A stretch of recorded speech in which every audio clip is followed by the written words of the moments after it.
प्यारे बच्चों, कैसे हैं आप सब? सभी को राधे राधे। तो आज की क्लास में हम लोग करेंगे क्लास 12 का जो हमारा फ्लेमिंगो का बुक है उसका पहला चैप्टर को आज हम लोग कवर करेंगे, जिसका नाम है द लास्ट लेसन। चलिए शुरू करते हैं। पहले हम लोग ऑथर के बारे में थोड़ा जान लेते हैं। Alphonse Daudet was a French novelist and short story writer. Alphonse Daudet जो कि इस कहानी के लेखक है, वो एक फ्रांसीसी उपन्यासकार थे और शॉर्ट स्टोरी राइटर थे। The last lesson is set in the days of Franco Prussian war in which France was defeated by Prussia led by Bismarck. ठीक है, तो ये जो कहानी है ये सेट किया गया है फ्रैंको प्रोशियन वॉर के समय में, जब 1870 से 71 के बीच में फ्रैंको प्रोशियन वॉर चल रहा था। यानी कि फ्रांस और प्रोसिया के बीच में युद्ध चल रहा था, जिसमें कि फ्रांस जो है वो हार जाता है प्रोसिया से और प्रोसिया जीत जाता है। ठीक है, उस समय पे प्रोसिया को लीड कर रहा था बिस्मार्क, यानी कि बिस्मार्क जो है वो प्रोसिया का चांसलर था। Prussia then consisted of what now are the nations of Germany, Poland and parts of Austria. तो ये जो प्रोसिया है ये उस समय पे जर्मनी, पोलैंड एंड ऑस्ट्रिया यानी कि 3 देशों को मिलाकर बनाया गया था। हालांकि अभी प्रोसिया मौजूद नहीं है, लेकिन उस समय पे प्रोसिया जो है 3 देशों को मिलाकर बनाया गया था। हम लोग हिस्ट्री में तो इसका नाम सुन भी रखे होंगे, है ना। In this story, the French districts of Alsace and Lorraine have passed into Prussian hands। और क्या होता है कि जब फ्रांस हार जाता है और प्रोसिया जीत जाता है तो फ्रांस के 2 जिले, ठीक है, एल्सेस एंड लॉरेन, इन दोनों जिलों को प्रोसिया अपने कब्जे में ले लेता है। यानी कि ये दोनों जिले प्रोसिया के हाथों में चले जाते हैं। ठीक है, read the story to find out what effect this had on life at school. और जब ऐसा होता है तो इसका वहाँ के लोगों पे या फिर वहाँ के स्कूलों में क्या प्रभाव पड़ता है, इसे ही हम लोग इस कहानी में पढ़ेंगे। तो ये कहानी देशभक्ति का कहानी है, बहुत ही ज़्यादा इमोशनल कर देने वाला कहानी है। आप सभी को बहुत अच्छा लगेगा जब हम लोग इस कहानी को समझेंगे। चलिए शुरू करते हैं। I started for school very let that morning. अब यहाँ पे एक वर्ड यूज किया गया है आई। ठीक है, तो आई का मतलब क्या है? देखिए, यहाँ पे एक छोटा सा बच्चा है जिसका नाम होता है फ्रांज। ठीक है, क्या नाम होता है? फ्रांज। और ये पूरा स्टोरी जो है ना फ्रांज ही नरेट कर रहा है, यानी कि पूरा कहानी फ्रांज ही हम लोग को सुनाएगा। ठीक है, तो फ्रांज के ही माध्यम से हम लोग सारा कहानी सुनेंगे, इसीलिए यहाँ आई जो है वो फ्रांज के लिए यूज किया गया है। तो फ्रांज कहता है कि I started for school very let that morning and was in great dread of scolding. मतलब उस दिन सुबह सुबह मुझे स्कूल के लिए बहुत ज़्यादा लेट हो गया था, मैं स्कूल के लिए बहुत ज़्यादा लेट हो चुका था और मुझे डांट खाने का डर सता रहा था। Specially because M Hamel had said that he would question us on participles. Specially मुझे एम हेमल का डर सता रहा था क्योंकि एम हेमल जो है वो मेरे टीचर है और उन्होंने मुझे होमवर्क दिया था पार्टिसिपल्स पे। पार्टिसिपल्स जो है वो ग्रामर का एक टॉपिक होता है। ठीक है, तो उसको पार्टिसिपल्स पे होमवर्क दिया गया था उसके टीचर एम हेमल के द्वारा, जिसको कि वो नहीं किया था, इसलिए वो उस दिन स्कूल जाने से बहुत डर रहा था। And I did not know the first word about them, यानी कि उसको पार्टिसिपल्स का पहला अक्षर भी नहीं आता था। ठीक है, for a moment I thought of running away and spending the day out of doors. कुछ समय के लिए मैंने सोचा कि आज स्कूल जाने के लिए लेट भी हो चुका हूँ और तो और मैंने होमवर्क भी नहीं कर रखा है, तो क्यों ना आज मैं स्कूल की छुट्टी कर दूँ और इधर उधर सारा दिन घूम कर बिता दूंगा। It was so warm so bright. आज का जो दिन है वो बहुत ज़्यादा सुंदर था, बहुत चमकीला था। The birds were chirping at the edge of the woods. पंछियाँ जो है वो चहचहा रहे थे जंगल में। And in the open field back of the saw mill. Saw mill का मतलब होता है कि लकड़ी काटने का जो मशीन होता है ना उसका फैक्ट्री। ठीक है, उसका मिल। तो saw mill the Prussian soldiers were drilling, यानी कि सॉ मिल के पीछे जो प्रोसियन सोल्जर्स है वो लोग अपने युद्ध का ट्रेनिंग कर रहे थे। ठीक है, it was all much more tempting than the rule for participles. और ये सब कुछ पार्टिसिपल्स याद करने के मुकाबले तो बहुत ज़्यादा ही सुंदर था। But I had the strength to resist and hurried off to school. लेकिन मुझ में ये सबका विरोध करने की क्षमता थी और मैंने अपने आप से कहा कि नहीं, स्कूल के लिए स्कूल छोड़ना तो अच्छी बात नहीं है, और मैं अपने स्कूल के लिए चला गया। ठीक है, when I passed the town hall there was a crowd in front of the bulletin board. For the last 2 years all our bad news had come from there, the lost battles, the draft, the order of the commanding officer, and I thought to myself without stopping what can be the matter now. अब यहाँ पे Franz कहता है कि जब मैं town hall से गुजर रहा था तो टाउन हॉल के पास जो बुलेटिन बोर्ड लगा हुआ है, ठीक है, बुलेटिन बोर्ड तो हम लोग समझते हैं कि जहाँ पे किसी तरह का कोई न्यूज़ वगैरह चिपका दिया जाता है ताकि पब्लिक आते जाते उसको पढ़ ले, ठीक है। तो जब मैं टाउन हॉल के पास से गुजर रहा था तो बुलेटिन बोर्ड के सामने मैंने बहुत ज़्यादा भीड़ देखा, ठीक है, बहुत ज़्यादा भीड़ लगा हुआ था बुलेटिन बोर्ड के सामने। तो मैंने सोचा कि पिछले 2 सालों से तो जितनी भी बुरी खबरें हैं वो सारी की सारी इसी बुलेटिन बोर्ड के थ्रू आ रही है, तो अभी ऐसा क्या हो गया होगा कि आज भी यहाँ पे इतना ज़्यादा भीड़ लगा हुआ है, ठीक है। What can be the matter now, अब क्या बात हो सकता है। तो बुरी खबरें बोले तो जैसे कि लॉस्ट बैटल्स, ठीक है, यानी कि फ्रांस में जितने भी सैनिक हार जाते थे या फिर जितने सैनिक मारे जाते थे या फिर प्रोसिया को किसी तरह का कोई ऑर्डर थोपना रहता था फ्रांस के ऊपर, तो इसी बुलेटिन बोर्ड के थ्रू जो है पब्लिक तक पहुंचाया जाता था। तो फ्रांस ये देखकर सोचता है कि अब ऐसा कौन सा बैड न्यूज़ आ गया है जिस वजह से यहाँ पे इतना ज़्यादा भीड़ लगा हुआ है। Then as I hurried by as fast as I could go, the blacksmith watcher who was there with his apprentice reading the bulletin called after me, "Don't go so fast, Bub. You will get to your school in plenty of time." अब यहाँ पे black Smith यानी कि लोहार और watcher यानी कि watchman, ठीक है, वो लोग खड़े थे और बुलेटिन बोर्ड को पढ़ रहे थे, ठीक है। किसके साथ खड़े थे? तो अप्रेंटिस यानी कि अपने चेलों के साथ, अपने जूनियर्स के साथ वो लोग खड़े थे और वो लोग फ्रांस को देखकर कहते हैं कि बब। बब का मतलब होता है कि छोटे बच्चे लोग को जब हम लोग अरे सुनो ओए इस तरह से बुलाते हैं ना, तो उसे ही इंग्लिश में बब कहा जाता है, ठीक है। तो वो लोग फ्रांस को जब दौड़ते हुए देखते हैं तो वो लोग कहते हैं कि अरे तुम इतना जल्दी जल्दी मत भागो, तुम समय पे स्कूल पहुंच ही जाओगे। I thought he was making fun of me and reached M Hamel's little garden all out of breath. मैंने सोचा कि वो लोग मेरा मजाक उड़ा रहे हैं और ये सब सोचते हुए मैंने हाँफते हुए दौड़ते हुए जो है मैं पहुंच गया। कहाँ पहुंच गया? एम हेमल के छोटे से गार्डन तक पहुंच गया। Usually when school began there was a great bustle which could be heard out in the street. हमेशा जब स्कूल शुरू होता है तो बहुत ज़्यादा हल्ला गुल्ला स्कूल में होता है जिसका आवाज़ रोड तक सुनाई देता था। The opening and closing of desk यानी कि डेस्क का बंद होने का खोलने का आवाज़। लेसन रिपीटेड इन यूनिसन, जब सारे बच्चे एक साथ किताब पढ़ते हैं तो वो जो आवाज़ होता है वो बाहर तक आता था। वेरी लाउड, बहुत ज़्यादा, ठीक है। With our hands over our ears to understand better and the teacher's great ruler rapping on the table. यहाँ पे फ्रांस कह रहा है कि जैसे हम लोग जब एक साथ जब हम लोग बुक रीडिंग करते हैं, ठीक है, तो वो साउंड इतना होता है कि सबको एक साथ कान में हाथ रखना पड़ता था अपने ही आवाज़ को अच्छे से सुनने के लिए, ठीक है।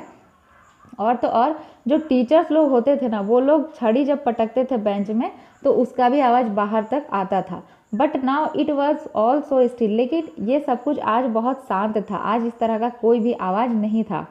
आई had counted on the commotion to get to my desk without being seen, but of course that day everything had to be as quiet as Sunday morning. वो कहता है कि मैंने सोचा कि क्यों ना मैं सबके नज़रों से बचते बचाते जल्दी से अपनी क्लास में जाकर बैठ जाऊं, लेकिन ऑफ कोर्स आज का जो दिन था ना वो बड़ा ही अजीब था। आज तो ऐसा लग रहा था जैसे कि संडे मॉर्निंग हो, यानी कि संडे का दिन हो और स्कूल की छुट्टी हो। इस तरह का सन्नाटा पूरे स्कूल में छाया हुआ था। Through the window I saw my classmates already in their places and M Hamel walking up and down with his terrible iron ruler under his arm, ठीक है। तो मैंने खिड़की से जब झांक कर देखा अपने क्लास में तो मैंने देखा कि मेरे सारे क्लासमेट्स ऑलरेडी अपने सीट पर बैठ चुके हैं और मेरे जो टीचर हैं एम हेमल वो एक छड़ी लेकर, ठीक है, एक छड़ी लेकर इधर उधर टहल रहे हैं। I had to open the door and go in before everybody. मुझे सबके सामने दरवाज़ा खोलकर अंदर जाना पड़ा। You can imagine how I blushed and how frightened I was. क्या आप कल्पना भी कर सकते हैं कि उस समय मैं कितना ज़्यादा डरा हुआ था और कितना ज़्यादा मुझे शर्म आ रहा था। बट नथिंग हैपेंड, लेकिन ऐसा कुछ भी नहीं हुआ, ठीक है। यानी कि जो फ्रांस है वो सोचता है मन में कि जो एम हेमल है उसके टीचर वो उसको मारेंगे, ठीक है, छड़ी से पीटेंगे क्योंकि वो स्कूल के लिए लेट हो चुका था। बट नथिंग हैपेंड, ऐसा कुछ भी नहीं होता है। M Hamel saw me and said very kindly. M Hamel ने मुझे देखा और बहुत ही काइंडली, बहुत ही सॉफ्ट आवाज़ में उन्होंने मुझसे कहा, go to your place quickly little Franz, we were beginning without you. नन्हे फ्रांस, छोटे फ्रांस, जल्दी से जाकर अपनी सीट पर बैठ जाओ, नहीं तो हम लोग तुम्हारे बिना ही क्लास शुरू करने वाले थे। आई jumped over the bench and set down at my desk. मैं फटाक से कूद कर अपनी सीट पर बैठ गया। Not till then when I had got a little over my fright. जब कुछ देर के बाद मैं रिलैक्स हो गया, जब मैंने अपने डर पे काबू पा लिया। Did I see that our teacher had on his beautiful green coat. मैंने देखा कि मेरे जो टीचर है मिस्टर एम हैमर, वो एक बहुत सुंदर ग्रीन कलर का कोट पहनकर आए हैं। His frilled shirt and the little black silk cap all embroidered that he never wore except on inspection and prize days। ठीक है, वो बहुत ही सुंदर झालर लगा हुआ शर्ट पहने हैं, ग्रीन कलर का कोट पहने हैं, उनका जो टोपी है ना वो सिल्क का है और जिसमें कढ़ाई का काम किया हुआ है। ठीक है, और इस तरह के सुंदर कपड़े वो हमेशा रेगुलर डेज में नहीं पहनते हैं, वो किसी स्पेशल इवेंट्स में पहनते हैं या फिर अगर किसी को प्राइज़ देने का दिन रहे यानी कि कोई प्राइज़ डेज रहे उस दिन पहनते हैं। लेकिन फ्रांस सोचता है कि आज तो कुछ ऐसा खास दिन नहीं है, फिर आज वो इतने सुंदर कपड़े पहनकर क्यों आए हैं। Besides, the whole school seemed so strange and solemn, but the thing that surprised me most was to see on the back benches that were always empty the village people sitting quietly like ourselves। ठीक है, अब यहाँ पे France कहता है कि एक तो एम हैमिल इतने सुंदर से कपड़े पहन के आए थे और तो और पूरा स्कूल जो है वो एक अजीब तरह मतलब शांत था, एक अजीब तरह का सन्नाटा छाया हुआ था पूरे स्कूल में। ठीक है, और तो और उससे भी ज़्यादा अजीब बात ये था ना कि पूरा क्लास का जो पीछे का बेंचेस था, यानी कि क्लास में जो पीछे का बेंचेस था, ठीक है, जो कि हमेशा खाली रहता था, आज उन खाली बेंच पे गांव के बूढ़े लोग बैठे हुए थे। तो फ्रांस ये देखकर सोचता है कि क्या ये लोग भी हमारे साथ पढ़ाई करने आए हैं। चलिए आगे देखते हैं। Old Hauser with his 3 cornered hat, the former mayor, the former post master and several other. ठीक है, अब यहाँ पे जो फ्रांस है वो कहता है कि ओल्ड हॉसर का मतलब है कि गांव का जो बूढ़ा व्यक्ति लोग होता है ना उसे कहा जाता है ओल्ड हॉसर। ठीक है, तो ओल्ड हॉसर आया हुआ है, ठीक है, जो कि अपना 3 कॉर्नर्ड हैट यानी कि 3 कोना निकला हुआ टोपी पहन के आया है, मतलब उसमें 3 कॉर्नर है। ठीक है, द फॉर्मर मेयर यानी कि पिछला जो मेयर रह चुका है वो आया है, जो पिछला पोस्ट मास्टर रह चुका है वो आया है, और इस तरह से कई लोग आए हैं। ठीक है, जो कि गांव के पीछे के बेंचेस पे बैठे हुए हैं। एवरीबडी लुक्ड सैड, हर कोई बहुत ज़्यादा उदास लग रहा है। ठीक है, तो फ्रांस ये देखकर अपने मन में सोचता है कि आखिर ये सब क्यों आए हैं और इतना ज़्यादा उदास क्यों है। And Hauser had brought an old primer. अब देखिए, प्राइमर का मतलब होता है कि जब भी हम लोग बचपन में जो किताब पढ़ते हैं ना कखा गघा वाला, उसे ही प्राइमर कहा जाता है। यानी कि किसी भी भाषा का जो पहला किताब होता है, ठीक है, बचपन वाला कोई भी भाषा को सीखने का, उसे प्राइमर कहा जाता है। ठीक है, तो वो जो ओल्ड हॉसर था ना वो एक प्राइमर बुक लेकर आया था, यानी कि प्राथमिक किताब लेकर आया था। थम्ब एट दी एजेस यानी कि जिसका जो कोना है वो पूरा फटा हुआ था, मुड़ा हुआ था, मतलब बहुत पुराना किताब हो चुका था। And he held it open on his knees with his great spectacles lying across the pages. और उस किताब को वो जिस बेंच में बैठा था ना, तो घुटने के ऊपर उस किताब को रखा था और उस किताब के ऊपर वो अपने बड़े बड़े चश्मों को रखा था। While I was wondering about it all, M. Hamel mounted his chair and in the same grave and gentle tone which he had used to be said। अब जो फ्रांस है वो ये सब कुछ सोच ही रहा था कि ये सब आखिर चल क्या रहा है। ठीक है, आज का दिन इतना अजीब क्यों है। ये सब सोचते सोचते ही क्या होता है कि तब तक एम हैमेल जो है वो अपनी कुर्सी पर बैठते हैं और वो कहते हैं कि प्यारे बच्चों, ठीक है, माई चिल्ड्रेन, वो कहते हैं कि प्यारे बच्चों, और बहुत ही सॉफ्ट आवाज़ में कहते हैं। ठीक है, जिस तरह से वो थोड़ी देर पहले फ्रांस से बात किए थे ना एकदम सॉफ्टली, उसी तरह वो कहते हैं my children this is the last lesson I shawl give you. यानी कि आज का ये जो लेसन है ये लास्ट लेसन है जो कि आज हम आप लोग को पढ़ाएंगे। The order has come from Berlin to teach only German in the schools of Alsace and Lorraine. यानी कि बर्लिन से ये ऑर्डर लाया गया है कि अब से एल्सेस और लॉरेन के सारे स्कूलों में फ्रांसीसी भाषा को छोड़कर जर्मन भाषा सिखाया और पढ़ाया जाएगा। यानी कि फ्रांसीसी भाषा को अब हम लोग को छोड़ना होगा, हमारी अपनी मातृभाषा को छोड़ना होगा और हम लोग को ज़बरदस्ती जर्मन भाषा सीखना होगा। The new master comes tomorrow, आप लोग का जो नया मास्टर है वो कल आ जाएगा। This is your last French lesson, और ये आज का जो लेसन है ये आप लोग का खुद का फ्रांसीसी भाषा का हम लोग का लास्ट क्लास है, लास्ट लेसन है।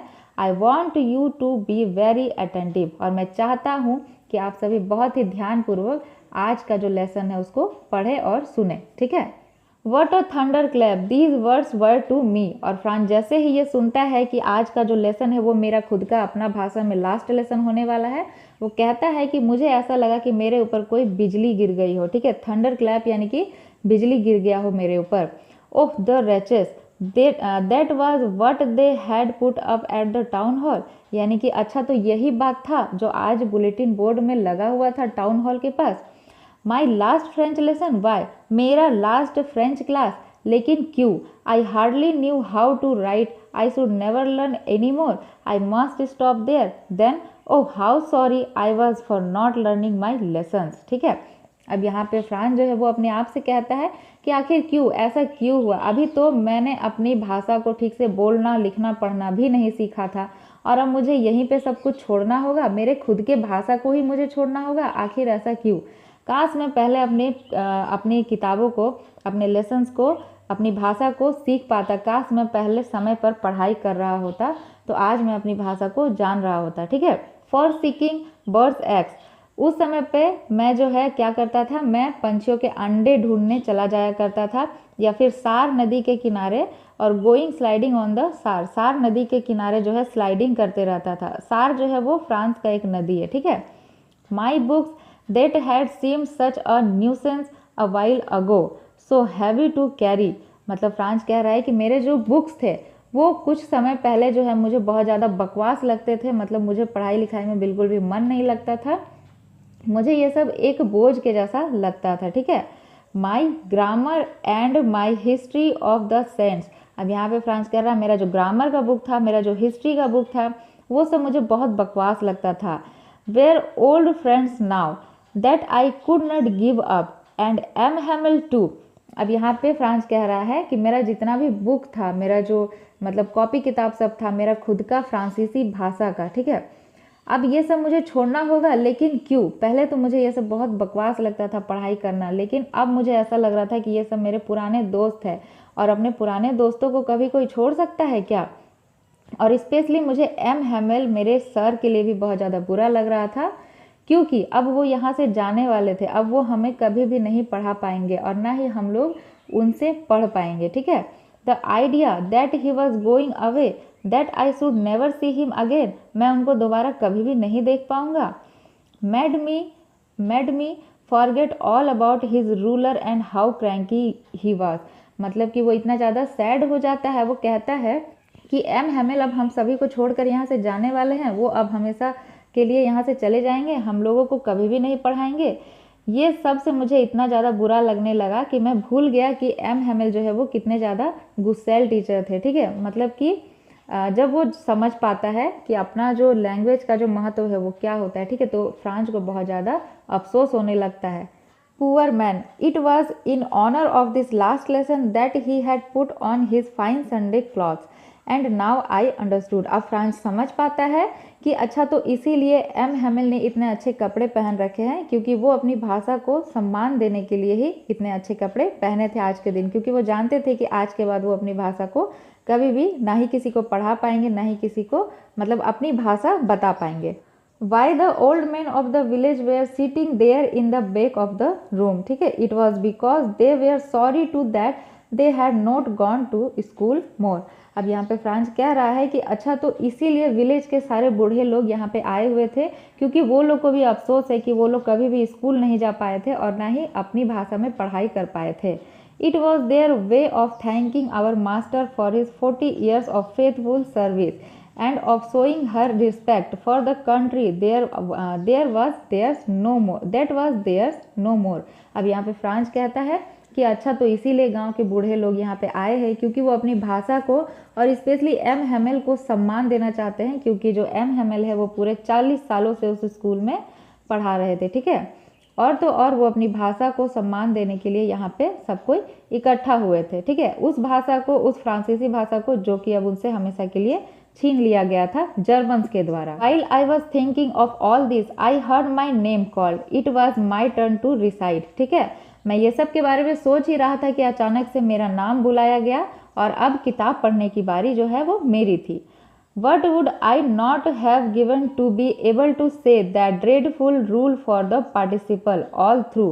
very loud and clear and without one mistake, but I got mixed up on the first words and stood there holding on to my desk, my heart beating and not daring to look up। अब यहाँ पे France कहता है कि मैं उस participles को पढ़ने के लिए क्या कुछ नहीं कर सकता था, ठीक है।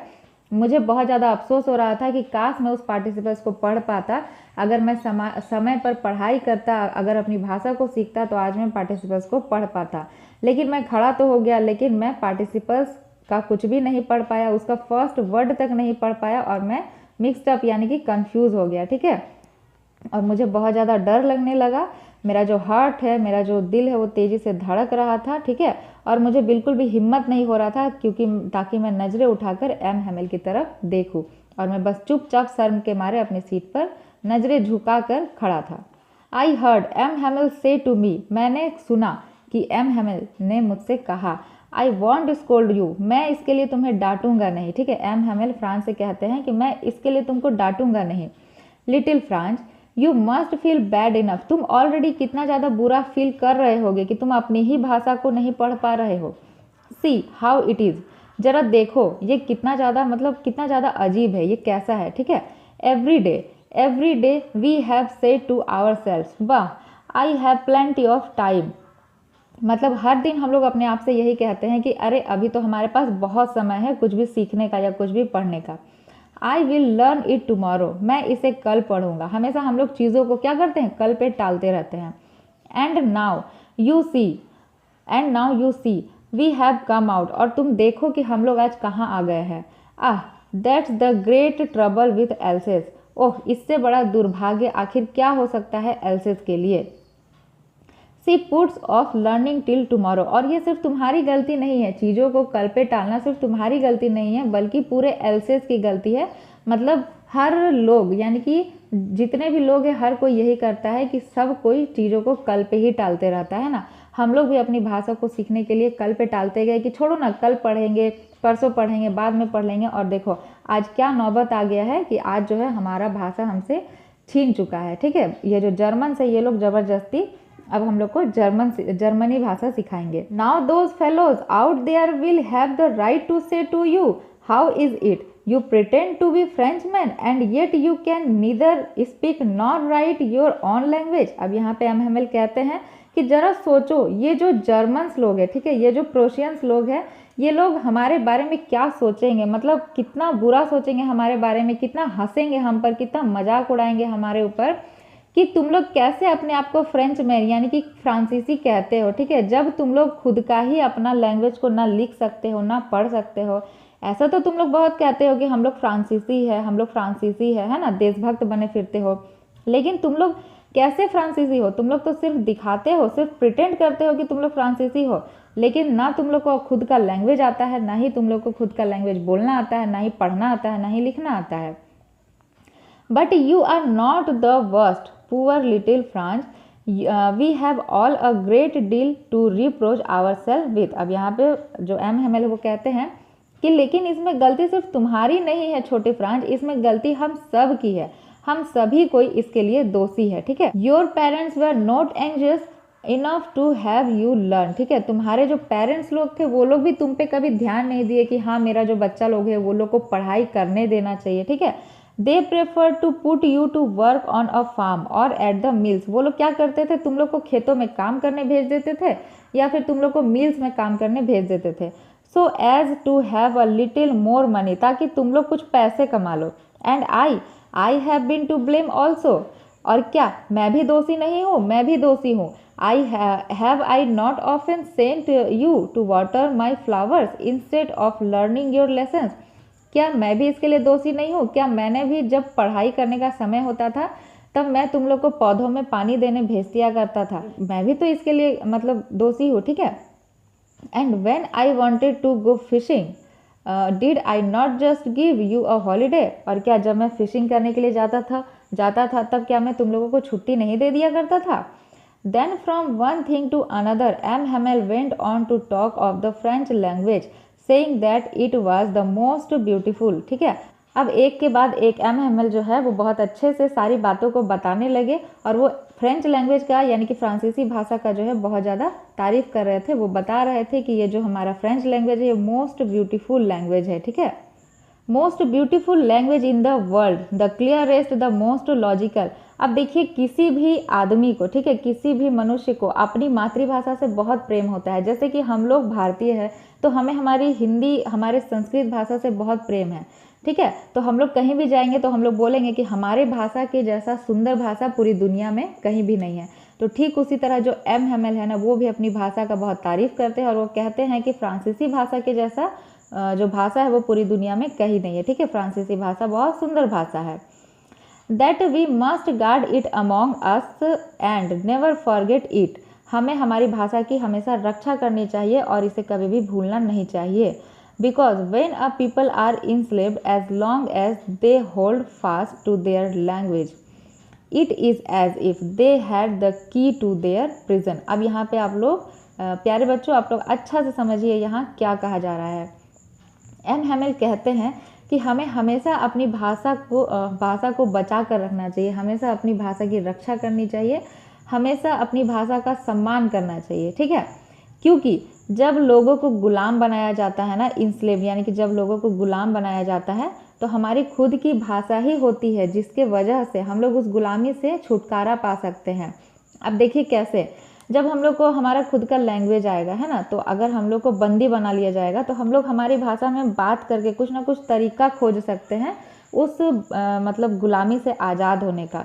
तो एम हैमेल कहते हैं कि ये जो हमारा मातृभाषा होता है ना, हमारा जो मदर टंग होता है, ये हमारे लिए क्या होता है, एक की के जैसा होता है, ठीक है, एक मतलब चाबी के जैसा होता है जिससे कि गुलामी से बचा जा सकता है, ठीक है, एक की के जैसा होता है। Then he opened a grammar and read us our lessons. I was amazed to see how well I understood it. और उसके बाद एम हैमेल जो है वो ग्रामर का बुक निकालते हैं और हम सभी को पढ़ाना शुरू करते हैं। और मैं बिल्कुल सरप्राइज था, यानी कि फ्रांस जैसे कह रहा है कि मैं बिल्कुल सरप्राइज था कि एम हैमेल आज इतने अच्छे से कैसे पढ़ा रहे हैं और मुझे इनका पढ़ाया हुआ सब कुछ कैसे समझ आ रहा है।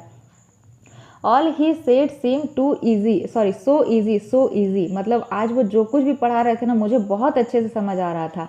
आई think too that I had never listen so carefully and that he had never explain everything with so much patience. मैंने सोचा कि शायद इससे पहले जो है मैंने भी कभी इतना ध्यान लगाकर उनकी बातों को या उनके लेसन्स को नहीं सुना और ना ही उन्होंने शायद कभी इतना ध्यान लगाकर मुझे अपने लेसन्स को पढ़ाया, ठीक है। It seemed almost as if the poor man wanted to give us all he knew before going away and to put it all into our heads at one stroke. अब यहाँ पुअर मैन किसको कहा जा रहा है, तो poor man कहा जा रहा है एम हैमेल को, ठीक है। तो फ्रांस कह रहा है कि बेचारे, पुअर मैन का मतलब है बेचारे, ठीक है। तो फ्रांस कह रहा है कि बेचारे एम हैमेल जो है वो ऐसा चाह रहे हैं कि आज ही के आज जितना भी ज्ञान है ना उनके पास, वो सारा का सारा ज्ञान वो आज ही के आज हम सभी को दे दे, ठीक है, मतलब एक ही बार में हमारे दिमाग में घुसा दे, वो इतना अच्छा से हम सभी को पढ़ा रहे हैं। After the grammar we had a lesson in writing that day M Hamel had new copies for us written in a beautiful round hand France Alsace. अब यहाँ पे फ्रांस कहता है कि ग्रामर के बाद जो है हम लोग का राइटिंग का जो लेसन है वो स्टार्ट होता है, राइटिंग का सेक्शन स्टार्ट होता है और एम हैमेल जो है वो आज हम सभी के लिए न्यू कॉपीज लेकर आए थे, ठीक है, नया कॉपी लेकर आए थे जिसमें बहुत ही सुंदर अक्षरों में लिखा था France else's. They look like little flags floating everywhere in the school room. मतलब वो जो नया जो किताब था ना, जब वो सबको डिस्ट्रीब्यूट कर रहे थे, बांट रहे थे सभी को, बच्चों को, बूढ़ों को, तो वो इतना अच्छा लग रहा था देखने में। ऐसा लग रहा था जैसे कि जो छोटे छोटे जो फ्लैग्स होते हैं ना, जो झंडा होता है ना, फ्लैग्स छोटे छोटे, ठीक है, रंग बिरंगे, उसी तरह से वो सारे फ्लैग्स जो है उस पूरे क्लासरूम में इधर उधर उड़ रहे हैं, ठीक है। Hung from the rod at the top of our desk, यानी कि हमारे बेंच के ऊपर, ठीक है, डेस्क के ऊपर जो है टंगे हुए हैं, ठीक है, किस तरह से, बहुत सुंदर सुंदर झंडों की तरह। You ought to have seen how every one set to work and how quiet it was. आप लोग कल्पना भी नहीं कर सकते हैं, यानी कि काश आप लोग मतलब देखते उस सीन को, उस नज़ारा को कि वो कितना सुंदर था, ठीक है।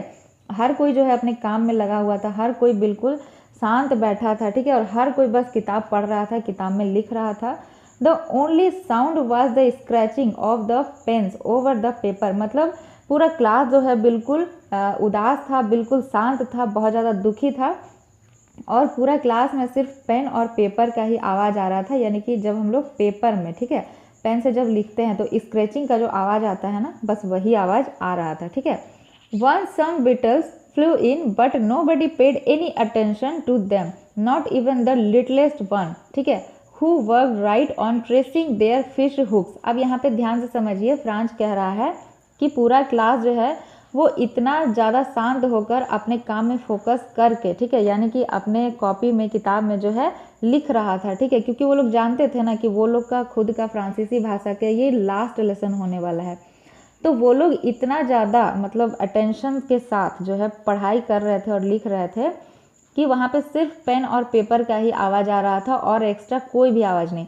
तो क्या होता है कि जो बीटल्स होते हैं ना, जो भंवरा टाइप का होता है ना, उड़ते हुए क्लास में आ जाता है, तो पहले क्या होता था कि जब इस तरह से कुछ उड़कर अंदर आ जाता था तो पूरा क्लास जो है वो शोर मचाते रहता था, ठीक है, कि अरे कीड़ा आ गया, कीड़ा आ गया। लेकिन उस दिन क्या होता है ना कि पूरा क्लास में कोई भी उस कीड़ा पे ध्यान नहीं दिया था, ठीक है।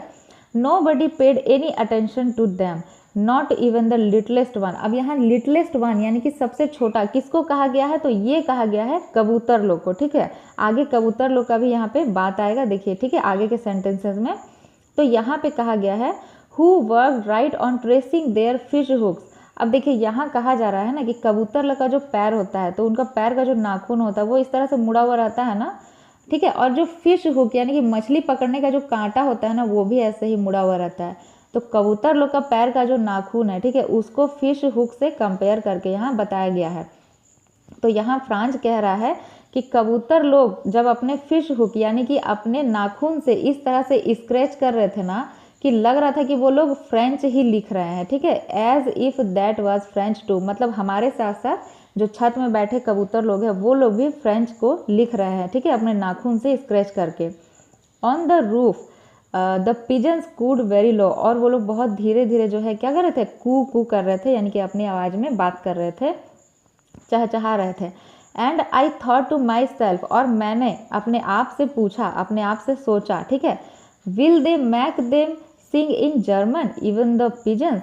और मैंने अपने आप से कहा कि क्या ये जो जर्मन्स है, ये लोग हमारे ऊपर तो अपने जर्मन भाषा को ज़बरदस्ती थोप दिए, तो क्या ये लोग हमारे जो देश के जो कबूतर है, जो पिजन्स है, वो लोग से भी जर्मन भाषा में गाना गवाएंगे? मतलब क्या वो लोग, ये लोग को भी यही कहेंगे कि जर्मन भाषा में कू कू करो?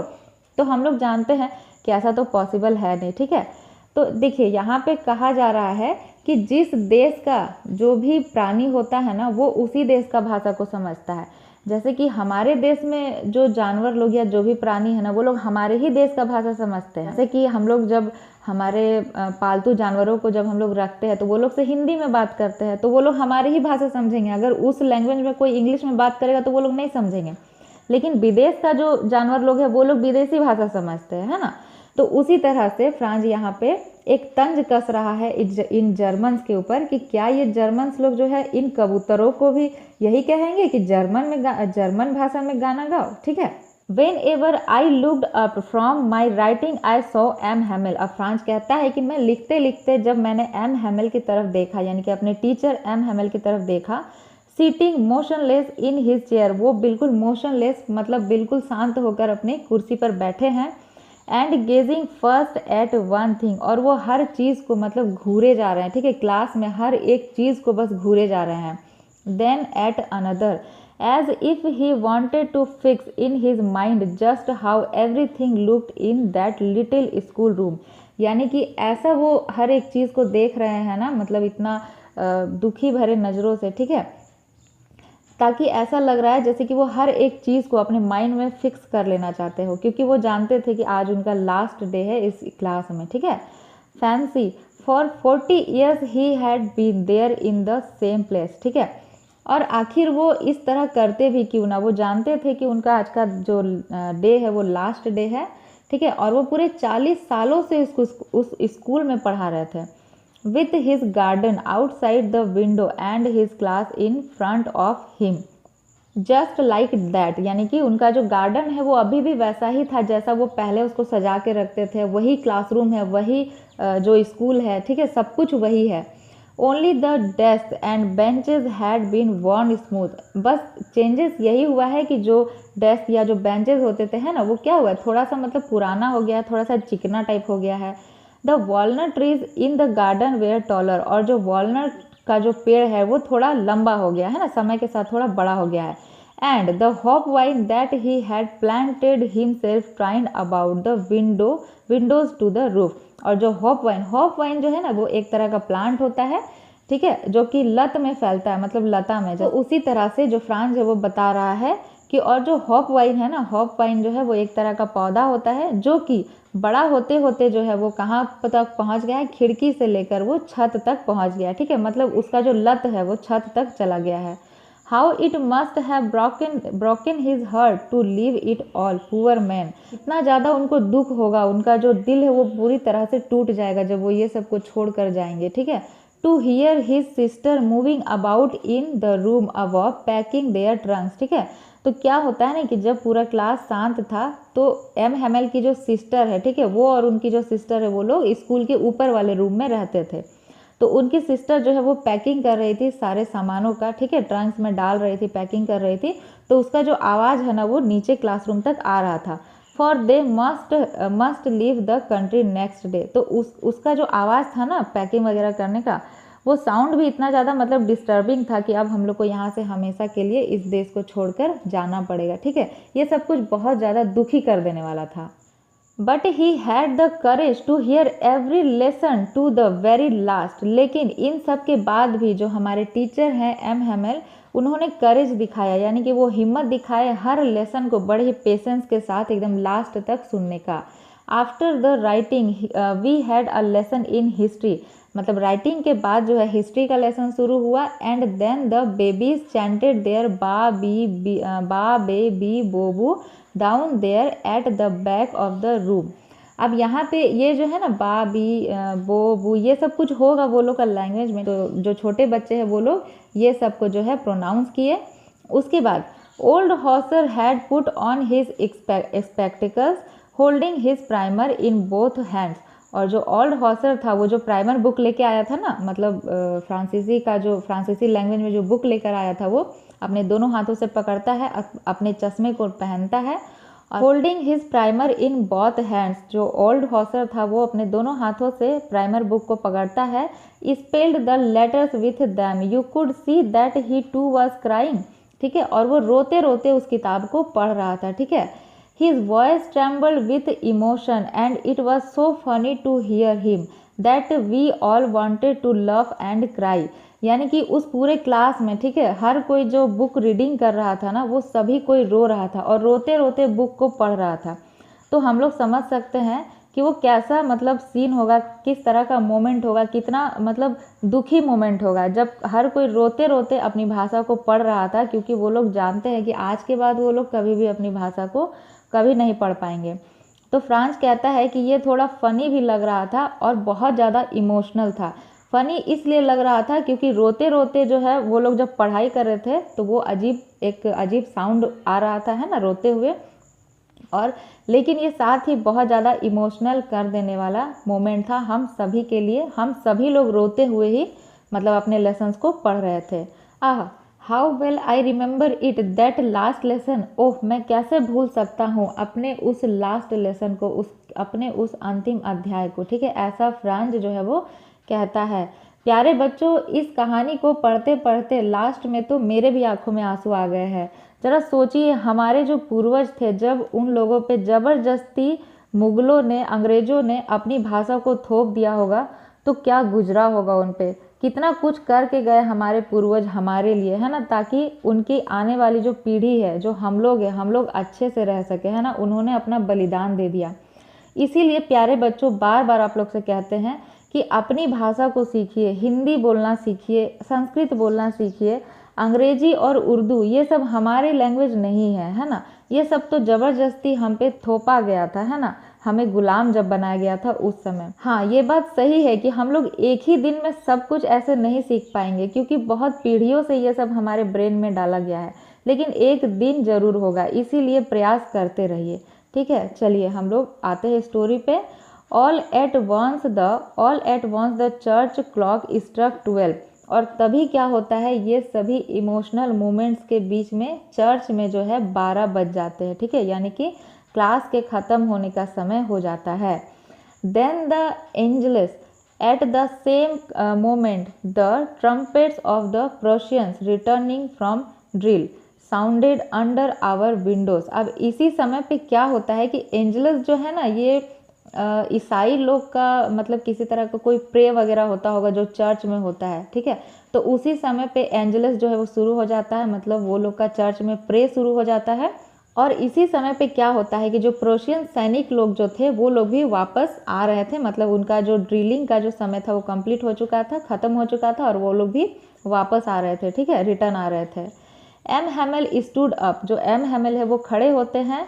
वेरी पेल, उनका जो चेहरा है ना वो बिल्कुल पेल हो चुका है, बहुत ज़्यादा मुरझा चुका है। In his chair I never saw him look so tall. अब यहाँ पे फ्रांस कह रहा है कि वो इतना अच्छा से उस दिन खड़े हुए थे ना, बिल्कुल स्ट्रेट, एकदम तन के। ठीक है, मैंने उनको इतना लंबा इससे पहले कभी भी नहीं देखा, मतलब फ्रांस को ऐसा फील हो रहा था कि उनसे ज़्यादा लंबा जो है कोई नहीं है। माई फ्रेंड्स, मेरे दोस्तों, said he I but something choked him, he could not go on. ठीक है, एम हैमेल जो है वो खड़े होते हैं अपने कुर्सी से और वो कहते हैं मेरे दोस्तों, और फिर वो कहते हैं आई यानी कि मैं, और फिर यहाँ बोलकर ना वो चुप हो जाते हैं, वो आगे कुछ कह ही नहीं पाते। ठीक है, ऐसा लगता है जैसे उनका जो गला है वो चोक्ड हो गया है। चोक्ड का मतलब होता है कि उनका गला जो है वो अब आगे कुछ बोल नहीं पा रहे थे। ठीक है, क्यों नहीं बोल पा रहे थे, क्योंकि उनका जो गला है वो भारी हो गया था, वो मतलब इतना ज़्यादा इमोशनल थे कि उसके आगे वो कुछ बोल ही नहीं पाते हैं। ठीक है, then he turn to the blackboard, और वो